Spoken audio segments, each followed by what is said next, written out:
Welcome to the UK Cyber Hub. I'm Matt. Let's talk about remote working security. A lot of organisations now allow some kind of remote working. When employees are working outside of the office, they usually have nowhere near the same level of protection as they do in the office. This is especially true for small businesses that are generally not using infrastructure like RDS or virtual desktops. So how can you protect employees working remotely? You need to focus on endpoint security, VPN and end-user security awareness. The one thing you do have a lot of control over for remote workers is the security of the devices that they're using.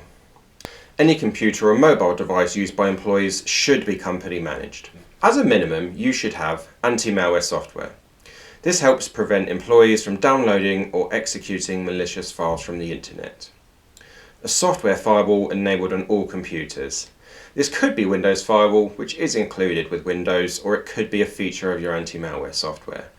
You can use things like Group Policy or Intune to centrally manage and deploy this. System hardening measures, such as not allowing local administrator access for end users. DNS security or web filtering. DNS security applications check outbound web traffic from your computers and help block access to malicious content or high-risk websites. This is typically something a UTM firewall would do for computers in your office. It is often overlooked and it is really important. Make sure your computers are updated on a weekly basis, regardless of whether they are in the office that week. You can use cloud management tools like Microsoft Intune to achieve this. Mobile device management software. These platforms help ensure mobile devices meet certain security requirements like encryption and password protection. There are various VPN tools you can use to help protect network traffic for remote workers. We would recommend requiring all remote workers to connect to the office network using VPN to force all their web traffic through the office firewall. This would give them the same level of outbound web protection as they get in the office. Alternatively, you can use tools like NordVPN, which give you privacy by hiding your IP address and creating an encrypted tunnel around web traffic from your devices. One of the most important things you must do is educate your staff on how to work remotely safely. There are low-cost software solutions that can automate this for you, or you can run in-house training sessions periodically. This should be in combination with good security policies and regular reminders.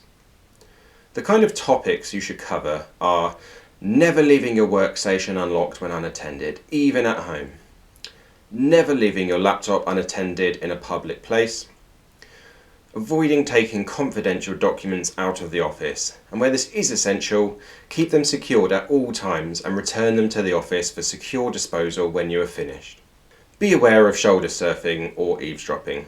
Don't look at sensitive information in plain sight of unauthorised people, and don't have sensitive phone calls in a public place. Only use company-managed devices for remote working. Don't use public Wi-Fi hotspots for processing sensitive information. Use your mobile phone hotspot when travelling if possible. How to use VPN if VPN has been implemented, and procedures for notifying the company if IT equipment or confidential documents are lost or stolen. There is a lot to consider for infrastructure security, and we are not covering that in this video. However, if you are allowing remote workers to access your network or servers, you should consider the following. Secure encrypted VPN, two-factor authentication for remote access, and a dedicated hardware firewall to protect your office networks. If you allow employees to work remotely for any period, you need to take these measures seriously. The starting point is a risk assessment to help you understand what you already have in place and where you need to do more. Contact us today for your free IT risk assessment. And don't forget to follow us on social media for more cybersecurity tips.